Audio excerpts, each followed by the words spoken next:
नमस्ते भाइ बहिनीहरू। हाम्रो विद्यालय कहिले खुल्छ हामीलाई अवगत छैन। त्यस कारणले हामी धेरै समयदेखि चाहिँ घरमा नै बसिरहेका छौँ र हाम्रो पढाइ प्रक्रिया अवरुद्ध भएका छन्। त्यो अवरुद्ध पढाइ प्रक्रियालाई चाहिँ सुचारू गर्नका लागि खैरी नगरपालिकाद्वारा आयोजित यस भर्चुअल कक्षामा तपाईको विज्ञान शिक्षक म गोकुल दुवाडी उपस्थित भइसकेको छु र आज हामी कक्षा 7 को पहिलो पाठ नाप अन्तर्गत रहेका विभिन्न वस्तुहरूमा छलफल गर्ने कोसिस गर्नेछौँ र त्यो नाप अन्तर्गत हामीले विभिन्न आर्थिक क्रियाकलापहरू गरेका हुन्छौँ। ती क्रियाकलापहरू कतै न कतै हाम्रा नापेर गर्ने क्रियाकलापमा सम्मिलित हुन्छन्। त्यसका लागि नै मैले तपाईहरुको लागि यहाँ डिस्प्ले बोर्डमा चित्रहरू चाहिँ प्रस्तुत गरेको छु। त्यो चित्रहरू हेर्ने काम गर्नुहोला। यो चित्रहरूमा चाहिँ विभिन्न किसिमका चित्रहरू चाहिँ त्यहाँ देखाइएको छ। कहीँ घडीका चित्रहरू छन्, कहीँ मिटर स्केल छन्, कहीँ चाहिँ फर्निचरका नाप लिइरहेको अवस्था छ र विभिन्न किसिमको घडीहरू छ।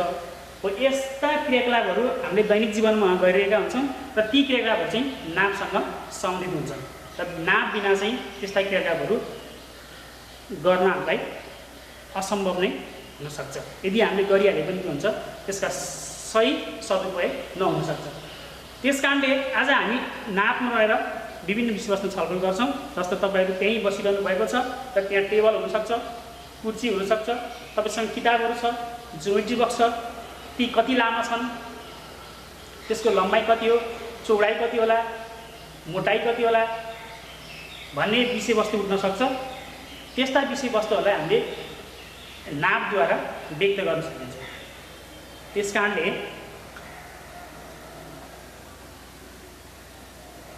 आज नाप भनेको के हो त? जस्तो तपाईको विज्ञान किताबको नाप लिनु पर्यो भने लम्बाइ कति हो भनेर नाप्नु पर्ने हुन्छ। त्यो नाप्नलाई के गर्नु पर्यो भने तपाईले एउटा प्रमाणित नापसँग तुलना गरेर चाहिँ त्यो वस्तुको लम्बाइ चौडाइ व्यक्त गर्न सक्नुहुन्छ। त्यस्तै टेबलको उचाइ नाप्नको लागि, टेबलको लम्बाइ नाप्नको लागि तपाईले चाहिँ एउटा प्रमाणित नापसँग तुलना गरेर व्यक्त गर्न सक्नुहुन्छ। त्यस्तै तपाई पसल जान सक्नुहुन्छ चिनी किन्नको लागि, चामल किन्नको लागि। पसलमा पनि तपाईले त्यस्ता सामानहरूलाई चाहिँ नापेर चाहिँ किन्न सक्नुहुन्छ र पसलले तपाईलाई के भन्छ एउटा स्ट्यान्डर्ड मेजरमेन्ट प्रमाणित नापसँग तुलना गरेर चाहिँ तपाईलाई त्यो वस्तुहरू चाहिँ पसलले प्रदान गर्न सक्नुहुन्छ। त्यसै कारणले गर्दा नाप भनेको के हो त भन्दा भाइ बहिनीहरू, थाहा नभएको वस्तुको परिमाणलाई थाहा भएको वस्तुको नापसँग, त्यो थाहा भएको वस्तु भनेको मतलब प्रमाणित नापसँग तुलना गरेर व्यक्त गर्ने प्रक्रिया चाहिँ के हो त? नाप हो भाइ बहिनीहरू।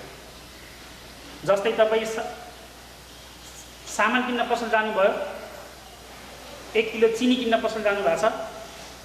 तपाईले 1 किलो चिनी किन्नु पर्यो भने चाहिँ उक्त चिनीलाई 1 किलो चिनीको परिमाणलाई चाहिँ 1 किलो ढकसँग नापेर तपाईले उक्त सामान किन्न सक्नुहुन्छ।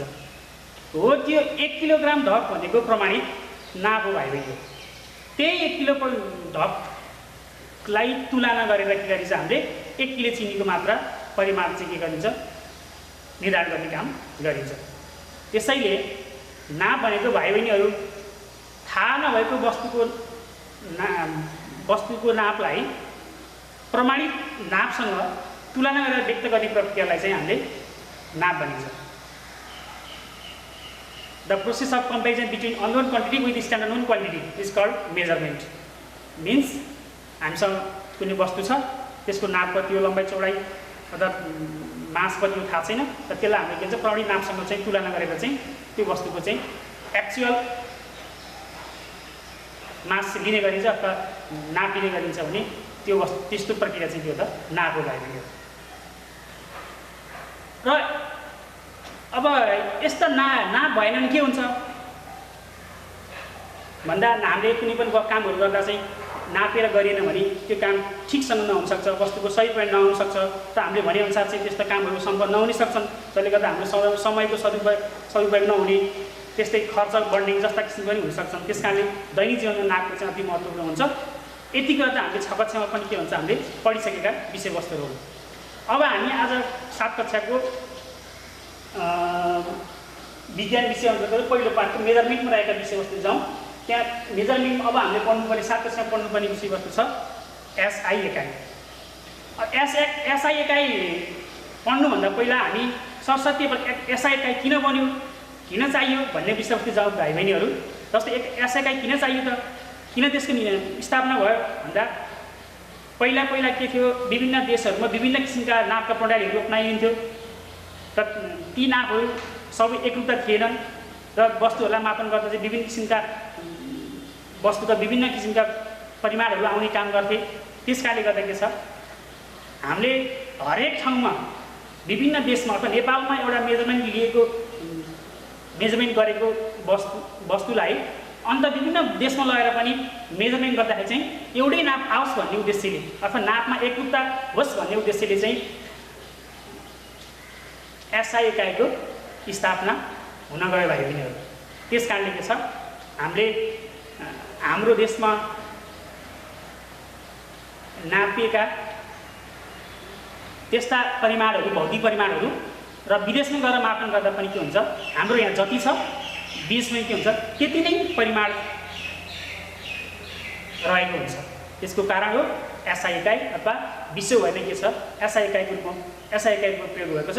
त्यही एसआई एकाइ अनुसार नै के हुन्छ विश्वमा नाप लिइन्छ र सबै ठाउँमा नाप चाहिँ के हुन्छ एकै किसिमको आइरहेको छ भाइ बहिनी। त्यसो हो भने अब एसआई एकाइ भनेको के हो त,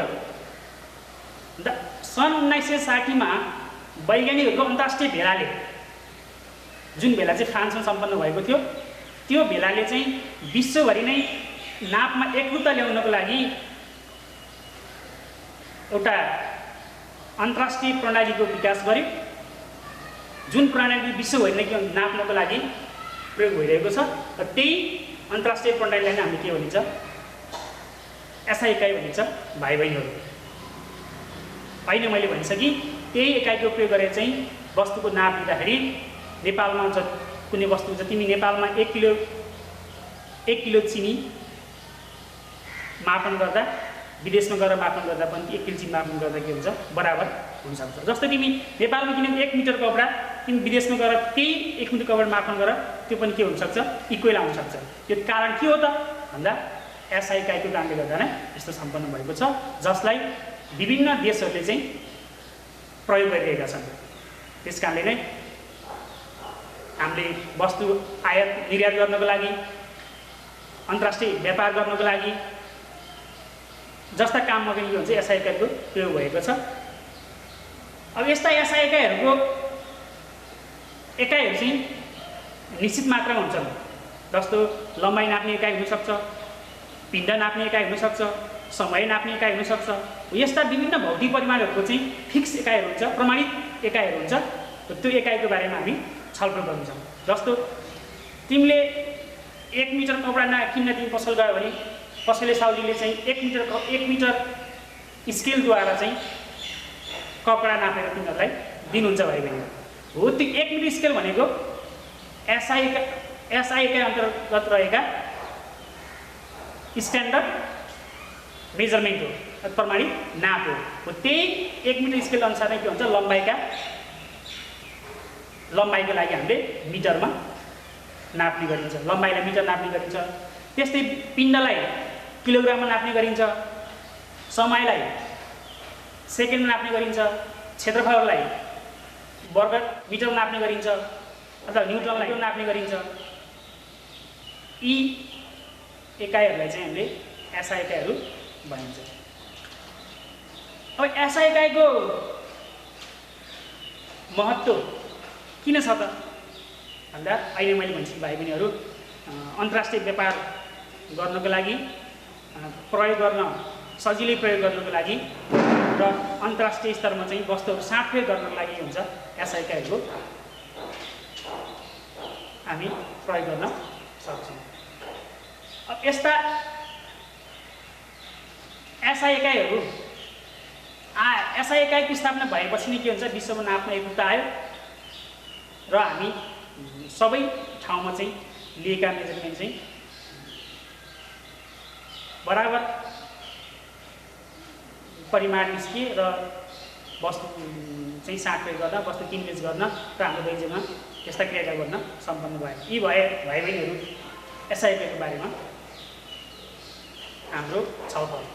अब हामी जाउँ अर्को विषयवस्तु अङ्क, यस पाठमै रहेको लम्बाइको नाप। अब लम्बाइको नाप, भाइ बहिनी लम्बाइ भनेको के हो त? जस्तो मैले अघि नै सुरुमा भनिसकेँ, तिमीहरू अगाडि तिम्रो विज्ञान किताब हुनसक्छ, विज्ञान किताब कति लामो छ, विज्ञान किताबको मोटाइ कति छ भनेर हामीले छलफल गरिसक्यौँ। त्यो छलफल पश्चात तिमीहरूले नाप्ने तरिका त अवश्य थाहा भयो होला भाइ बहिनीहरू। त्यसो लम्बाइ भनेको के हो त? लम्बाइ भनेको कुनै पनि वस्तुको दुईटा बिन्दु बिचको दूरीलाई चाहिँ हामीले लम्बाइ भनिन्छ। जस्तै तिमी किताब हेर, तिम्रो विज्ञान किताबको एक छेउदेखि अर्को छेउमा त्यहाँ दुईटा भागहरू छन्। त्यो दुईटा बिन्दु बिचमा प्रमाणित स्केल 1 मिटर स्केल अथवा सेन्टिमिटर स्केल लगाएर अथवा त्यसलाई तुलना गरेर तिमीले नाप्यौ भने त्यो किताबको अथवा विज्ञान किताबको चाहिँ के गर्छ, लम्बाइ चाहिँ निस्कन्छ। त्यसै अनुसार हामीले लम्बाइ, चौडाइ, मोटाइ, उचाइ, गहिराइ, अर्धव्यास, व्यास जस्ता लम्बाइसँग सम्बन्धित परिमाणहरूलाई के गर्न सकिन्छ, व्यक्त गर्न सकिन्छ। त्यसका लम्बाइ भनेको चाहिँ एउटा बिन्दु र अर्को बिन्दु बिचको दूरी नै के हो त, लम्बाइ हो। जस्तो तिम्रो घर र विद्यालय बिचको दूरी कति, लम्बाइ कति भन्दा तिम्रो घर एउटा बिन्दु हुनसक्छ र विद्यालय चाहिँ अर्को बिन्दु हुनसक्छ। र तिम्रो घरदेखि विद्यालय बिचको दूरीलाई हामीले किलोमिटर स्केलद्वारा नापियो भने टोटल आउने दूरी चाहिँ के हुन्छ, तिम्रो घर र विद्यालय बिचको लम्बाइ हुनसक्छ। यसरी लम्बाइलाई हामीले कुनै पनि वस्तुको एउटा बिन्दुदेखि अर्को बिन्दु बिचको दूरीलाई चाहिँ हामीले लम्बाइ भन्न सकिन्छ। लम्बाइ सम्बन्धित सम्पूर्ण शब्द जो अहिले मैले भनी भाइ बहिनीहरू, जस्तै चौडाइ, मोटाइ, उचाइ, व्यास, अर्धव्यास, गहिराइ, यी सबै लम्बाइ नाप्न चाहिँ हामीले मिटर स्केलको प्रयोग गर्न सकिन्छ। र लम्बाइलाई हामीले एसआईका अनुसार चाहिँ लम्बाइलाई चाहिँ हामीले मिटरमा नापिन्छ। जसलाई हामीले इङ्ग्लिस अल्फाबेट एमले जनाउने पनि गरिन्छ। र यस्ता लम्बाइ नाप्नको लागि चाहिँ हामीले वस्तुको साइज हेरेर कुन मिटर स्केल छनौट गर्ने भन्ने कुरा चाहिँ हामीले वस्तुको साइज हेरेर छनौट गर्नुपर्ने हुन्छ भाइ बहिनीहरू। जस्तै तिमीसँग पेन्सिलको लम्बाइ लिनु पर्यो, किताबको लम्बाइ लिनु पर्यो भने हामीले सेन्टिमिटर स्केल पनि प्रयोग गर्न सक्छौँ। तर तिम्रो विद्यालय र घर बिचको दूरीको लम्बाइ लिनु पर्यो भने चाहिँ अब तिमीले सेन्टिमिटर स्केल युज गर्दा तिमीलाई गाह्रो हुनसक्छ, तिम्रो समय चाहिँ बढी लाग्न सक्छ। त्यस कारणले के भन्छ हामीले सेन्टिमिटर स्केल नलिएर मिटर स्केलको प्रयोग गर्न सकिन्छ अथवा किलोमिटर स्केलको प्रयोग गर्न सकिन्छ। त्यस कारणले लम्बाइ नाप्नको लागि चाहिँ हामीले मिटरभन्दा साना र मिटरभन्दा ठुलो स्केलहरूको पनि प्रयोग गर्न सकिन्छ। जस्तो ती स्केलहरू के हुन सक्छन् त भाइ बहिनीले एकछिन मनन गर्नु त। तपाईँले सरस्वती मनन गर्नुभयो होला। जस्तै सानो एकाइ चाहिँ मिलिमिटर, सेन्टिमिटर, र मिटरभन्दा ठुलो चाहिँ किलोमिटर स्केलहरू जस्ता स्केलहरू प्रयोग गरेर हामीले वस्तुको लम्बाइ निकाल्न सकिन्छ भाइ बहिनीहरू। जस्तै तपाईँहरूले एउटा यहाँ मैले एउटा रेखाखण्ड जस्तो लिएको छु। यसलाई मैले ए बिन्दु दिएँ, यसलाई बी बिन्दु भने र यो बिन्दुदेखि यो बिन्दु बिचको दूरी नाप्नु पर्यो भने हामीले सानो स्केलको प्रयोग गर्न सक्छौँ, सेन्टिमिटर स्केलको प्रयोग गर्न सक्छौँ। अथवा त्यस्तो सानो वस्तुको साइज सानो छ भने सानो स्केल र ठुलो छ भने चाहिँ ठुलो स्केलको प्रयोग गर्न सकिन्छ भाइ बहिनीहरू।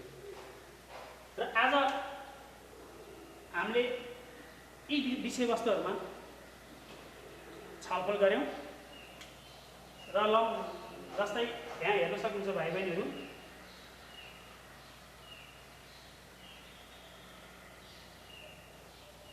दस मिलिमिटर बराबर 1 सेन्टिमिटर, 100 सेन्टिमिटर बराबर 1 मिटर र 1000 मिटर बराबर 1 किलोमिटर भाइ बहिनीहरू। मिलिमिटर सेन्टिमिटर चाहिँ साना एकाइहरू र किलोमिटर चाहिँ के भयो लम्बाइ नाप्ने ठुला एकाइहरू भाइ बहिनी।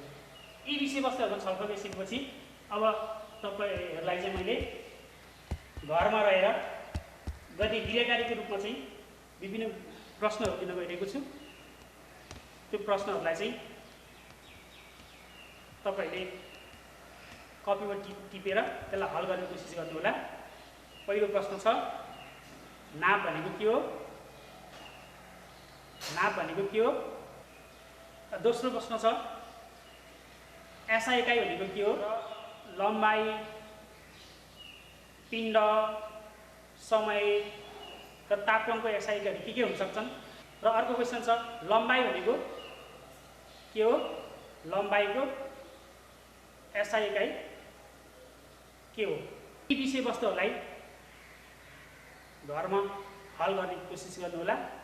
र आजको क्लास चाहिँ यी विषयमा छलफल भयो र अर्को क्लास लिएर म फेरि उपस्थित हुने भाषा गर्दै आजको क्लासबाट चाहिँ बिदा हुन्छु। हस्त, नमस्ते।